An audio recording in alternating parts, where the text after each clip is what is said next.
Agradecido con el Señor por esta preciosa oportunidad. Amén. Diga conmigo: adorar es mi responsabilidad. Efesios capítulo 4, versos 23 y 30. Quiero leer estos dos textos para compartir con ustedes. Más que una predicación, quiero compartir algunos principios que tienen que ver con el tema de la adoración. Efesios capítulo 4, versos 23 y 30. El apóstol Pablo expresa lo siguiente: renovaos en el espíritu de vuestra mente. Y el verso 30 dice: y no contristéis al Espíritu Santo de Dios, con el cual usted y yo fuimos sellados para el día de la redención. ¿Y qué tiene que ver esto con adoración, pastor? Muchas cosas, porque la adoración involucra una acción de reacción de alguien que ha nacido de nuevo. El apóstol Pablo habla en este capítulo 4 acerca de algunos aspectos de la vida nueva en el creyente y cita el aspecto de la renovación de la mente, pero también nos habla de mantener una vivencia real con el Espíritu Santo, con el cual usted y yo se nos dio un sello para el día de la redención. Ahora, para hablar de adoración es importante tratar de entender qué es adoración. Tratar de darle una definición, un concepto a la adoración no es tan fácil como parece. Sin embargo, creo que este tema va a ir cobrando mucha vigencia y relevancia en el tiempo que nosotros estamos viviendo, ya que la iglesia del último tiempo, la iglesia de este tiempo, es una iglesia que ha sido capacitada con cosas mayores que la iglesia primitiva para entender y actuar en lo que tiene que ver con la adoración. Entonces escribí algunas notas para compartirla con ustedes. Si usted toma nota, yo le invito a que por favor me siga en este tiempo de compartir esta expresión. ¿Qué es adoración? Al hablar de adoración normalmente decimos, bueno, adoración es un estilo de vida. ¿Verdad que sí? ¿Cuántos se saben o han oído esa expresión? Que adoración es un estilo de vida. Pero adoración nosotros le hemos desarrollado en esta dirección. Adoración es la máxima expresión de libertad como el resultado de la redención. Hablar de adoración entonces no es simplemente hablar de cantar, sino de la expresión de libertad que puede disfrutar todo aquel que ha podido recibir, entender y por supuesto disfrutar de lo que significa la redención. Adoración es reconocimiento, adoración es intimidad, adoración es honra, valoración, es amor, es rendición y es obediencia. Voy a repetirlo, lo repito. Bien, adoración es reconocimiento, intimidad, honra, valoración de quién es Dios, es amor, es rendición, pero destaque esto, adoración es obediencia. La adoración en la Biblia no está limitada a aspectos culticos, musicales, organizacionales o religiosos. El carácter de la adoración es 100% espiritual. Al hablar de la naturaleza y el carácter de la adoración, tenemos que irnos no a los aspectos que vemos, sino a los aspectos que no vemos. En este caso, aspectos espirituales y aspectos eternos. La adoración es dinámica. Eso es importante. ¿Cuántos saben que la adoración no es para dormirse? Que la adoración no es mística, no es como algo como que me tomé un Red Bull y me fui al tercer cielo, me salieron alas, ¿verdad? La adoración es dinámica, pero también la adoración es personal. La adoración tiene un aspecto personal en el que cada uno de nosotros nos comprometemos y nos responsabilizamos con esta actividad espiritual. La adoración es sobrenatural. La adoración también tiene un carácter transformador. Pero sobre todo, la adoración tiene un carácter cristocéntrico. ¿Vamos bien hasta ahí? Os repito, seguimos. Bien. Segundo aspecto, la adoración tiene algunos elementos relevantes, como la fe, la revelación, el entendimiento y la constancia. Estos 4 o 5 aspectos van de la mano con la adoración. Necesito fe para adorar, ¿verdad que sí? Porque estamos adorando a un Dios que no vemos, pero sabemos que Él existe. Adoramos por la revelación de quién es Cristo en nuestras vidas. Adoramos con el entendimiento en el lugar, en el espíritu y en la identidad que el Señor ahora nos ha entregado. Pero tenemos que ser constantes en la vida de adoración. Y aquí es donde muchas veces nosotros, la iglesia, fallamos, porque adoramos y alabamos en los buenos tiempos. Adoramos y alabamos cuando todas las cosas salen como nosotros queremos. Pero cuando Dios dice no, cuando Dios dice ya, cuando Dios toma decisiones y no nos parece o no nos gusta, es donde entonces tenemos que demostrar que nuestra adoración es constante. La adoración no es un intercambio. La adoración no es un trueque. Yo adoro para que Dios me dé algo. Yo alabo a Dios para que Dios me dé algo. Hace muchos años atrás se nos enseñó que nosotros adorábamos para recibir algo de Dios. ¿Verdad que sí? ¿A quién le enseñaron eso? Tienes que adorar a Dios para que recibas un milagro. Tienes que adorar a Dios o alabarle para que Él haga algo por ti. Pero en esta noche quiero reafirmar que la adoración no es un intercambio o un trueque. No adoramos para recibir. Nosotros adoramos porque ya hemos recibido el mayor regalo de Dios, que es Cristo Jesús, Señor nuestro. Abel ofreció a Dios según su entendimiento y según lo que él conocía de Dios. Hebreos así lo registra. Por la fe Abel ofreció a Dios, y a Dios le agradó el corazón de él y le agradó su ofrenda. ¿Y qué recibió él a cambio? Un carro, una casa. Él no recibió nada. Su nombre quedó marcado como alguien que, según lo que entendía, se determinó a adorar a Dios. Y dice la Escritura que aún ya el muerto, su ofrenda, su acto, lo que él le ofreció a Dios, hablaba de él. La adoración es una necesidad nuestra, no es una necesidad de Dios.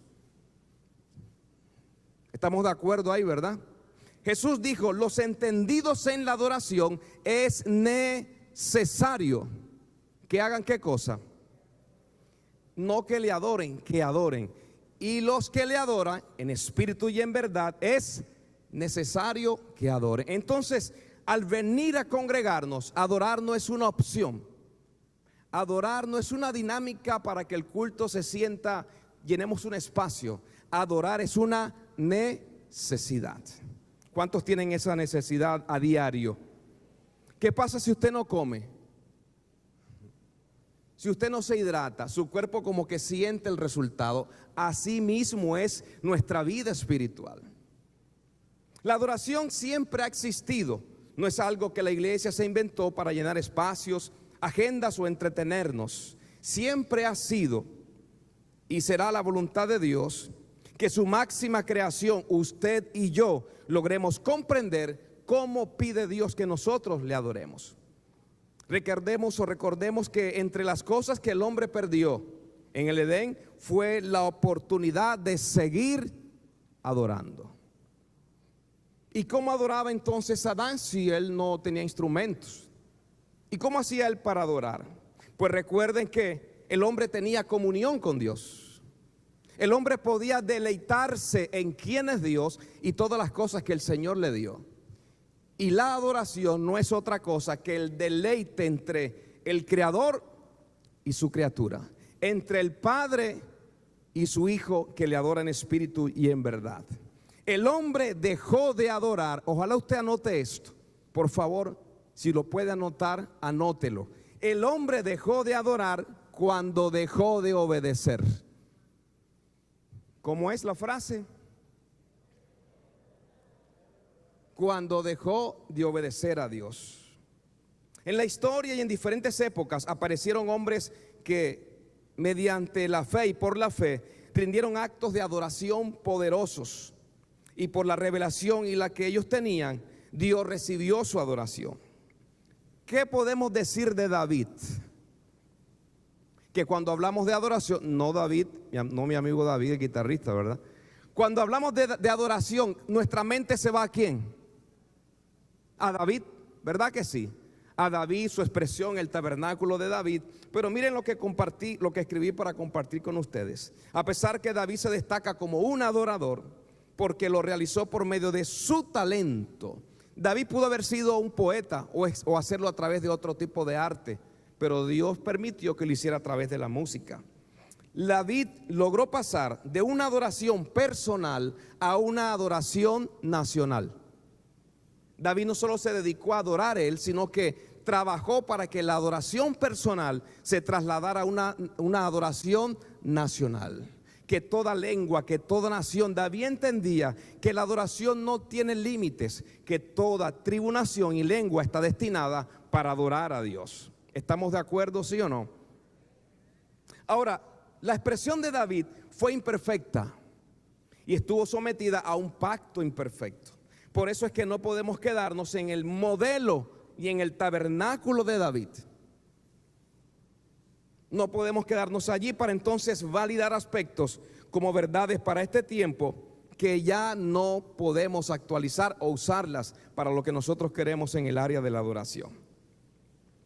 Es importante que miremos y meditemos en lo que Jesús enseñó acerca del modelo de la adoración. ¿Qué dijo Cristo sobre esto? Cristo dijo, por ejemplo, que vendría un tiempo en el que todos podrían adorar. No solamente sería un grupo específico, y le dio un sello en particular a este grupo de personas o a estas personas. Él dijo que los llamaría verdaderos, ¿qué? Adoradores. Vendría un tiempo en que el Padre tendría unas personas y Jesús les llamó verdaderos adoradores. ¿A quién se refería? A hijos entendidos y en la necesidad de conocer, escúcheme lo que viene, al verdadero, que es Cristo, permanecer en Él y vivir en su verdad.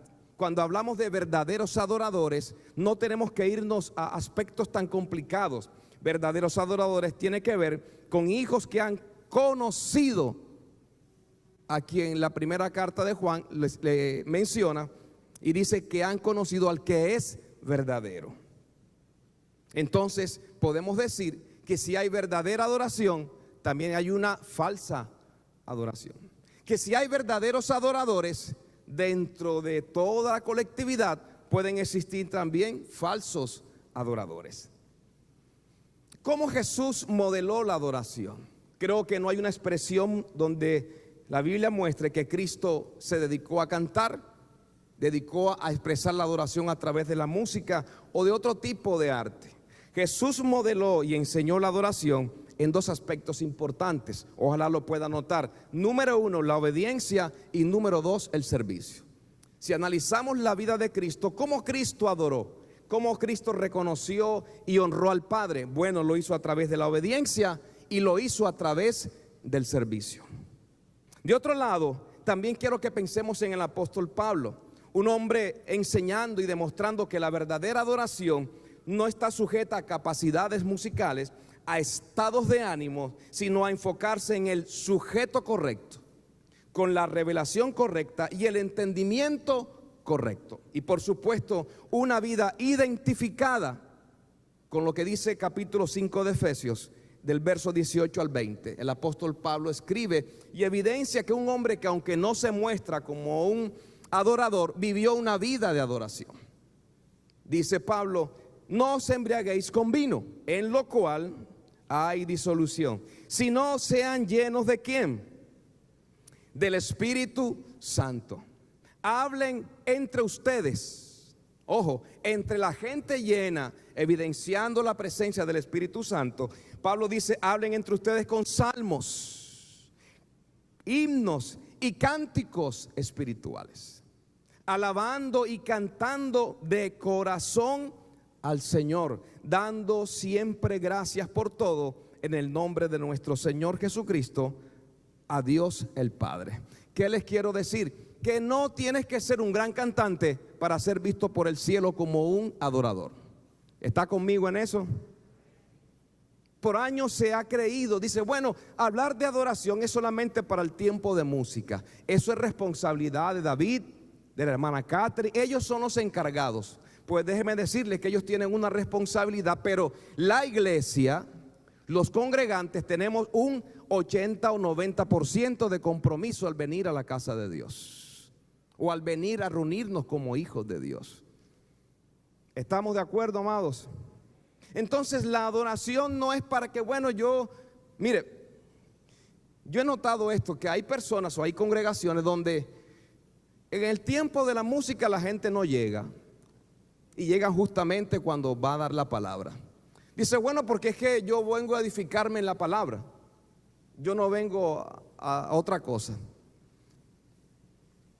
Y creen que, mi pregunta es, ¿darle a Dios lo que Él se merece será menos importante que escucharlo a Él? ¿Qué creen? Ambas cosas son importantes, ¿sí o no? Entonces, ¿qué he hecho yo? Yo a veces predico primero y luego entonces tenemos el tiempo de adoración. Ay, pero hemos tratado en la congregación de no tener todo como, porque la gente dice, bueno, cantan de tal hora a tal hora, cantan tales canciones, y cuando digan esta palabra ya yo sé que se va a bajar el que está cantando. La adoración tiene una expectativa de dinamismo en la casa de Dios. Amén. Bien, ahora esta expresión de adoración tenemos que enfocarla en 3 niveles, y aquí quiero centrarme ahora sí. 3 niveles en los que creo que tenemos que trabajar, investigar y desarrollar la adoración. Número 1, el nivel personal. Anótelo, nivel personal. He encontrado en la Biblia la cultura del cada uno. Cada uno dé en su corazón como propuso. Cada uno lo que ha recibido, délo a otros. Cada uno de lo que tiene, ministro a los demás. Y cada uno de nosotros tiene un compromiso de adorar a Dios de manera personal. ¿Sí o no? Cada uno de los que estamos acá tiene una responsabilidad de hacer de su vida propia una vida de constante adoración. Esto implica que cada hijo de Dios debe asumir su propio compromiso de desarrollar en su vida o su vida de adoración en lo secreto. ¿Y qué pasa en lo secreto? Bueno, es donde usted y yo disfrutamos al Padre. Es donde usted y yo hacemos las cosas que nadie nos ve. Usted sabe que lo mejor no es adorar cuando alguien te está viendo. Lo mejor es adorar cuando no hay cámaras, no hay fotos, no hay espectadores, sino usted y Dios. Diga conmigo, nivel personal. El segundo nivel es el nivel familiar.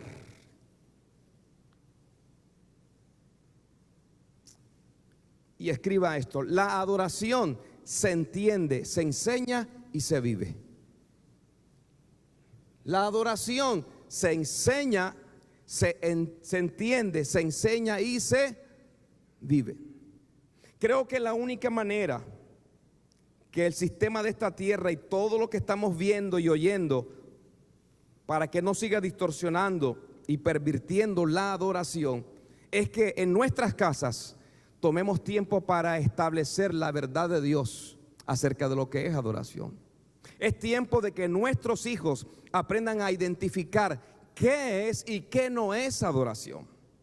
Es tiempo de que nuestras casas, nuestros hijos, nietos y cercanos sean los testigos primarios acerca de lo que creemos, lo que vivimos y enseñamos. Tenemos que revisar, hágale énfasis a esto, revisar las verdades que hemos validado como adoración. Señores, no todo lo que brilla es oro. No todo lo que se canta es adoración.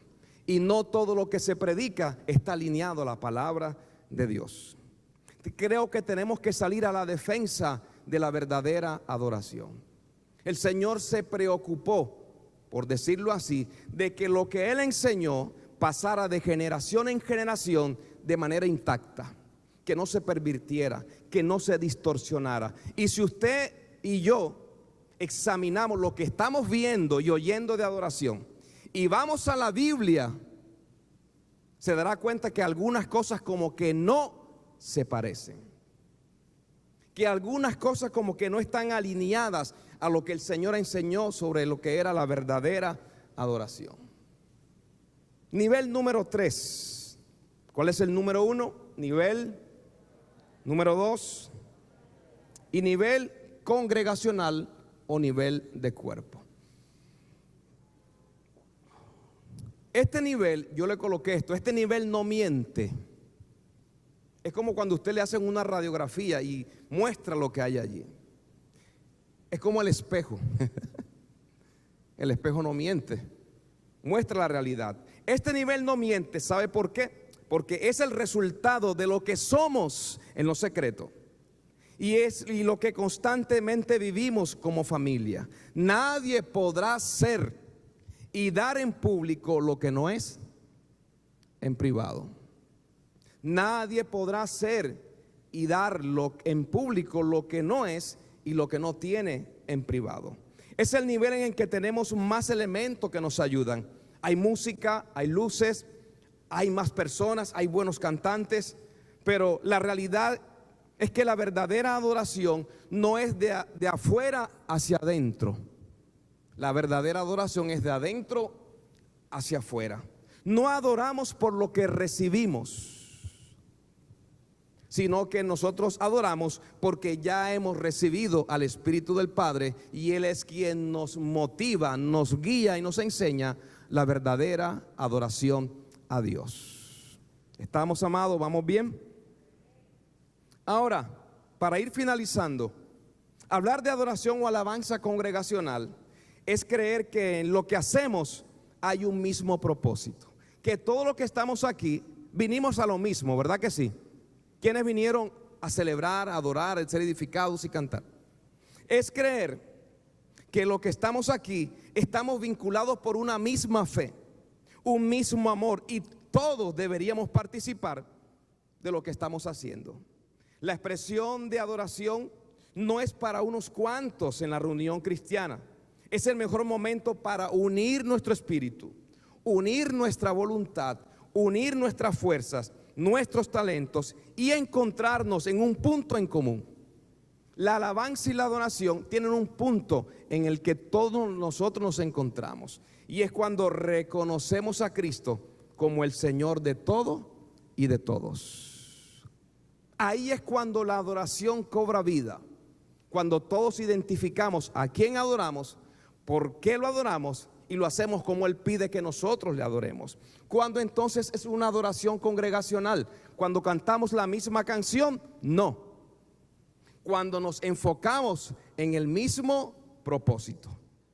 Aquí entonces, cuando esto ocurre, es donde el corazón del Padre se alegra, donde no hay intereses personales, donde nos unimos a todo lo creado para que se cumpla la Escritura.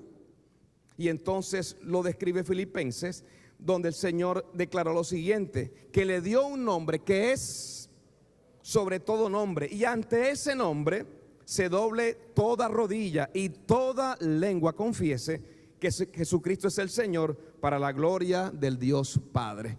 Cuando levantamos a Cristo, cuando enfocamos en Cristo y cuando celebramos a Cristo, entonces ocurren los milagros. Dígame también. Entonces las tinieblas huyen, porque entronamos a Cristo en nuestra adoración. Nosotros le podemos contar, mi esposa y yo, de cuántos milagros hemos visto a través de la adoración. Gente sanada de cáncer, mujeres que no podían dar a luz, muchos milagros. Pero entendimos que no adoramos a Dios por un milagro, sino que al reconocerlo a Él como el Señor, entonces su voluntad se hace como Él quiera.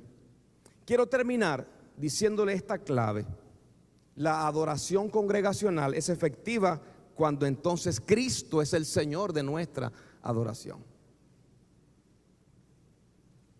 Mateo 28, 18, Jesús dijo a sus discípulos: toda potestad me es dada, ¿dónde? En el cielo y en la tierra. Jesús quería que sus discípulos comprendieran que el Padre le había otorgado la autoridad suprema. Diga conmigo: autoridad suprema, la máxima autoridad.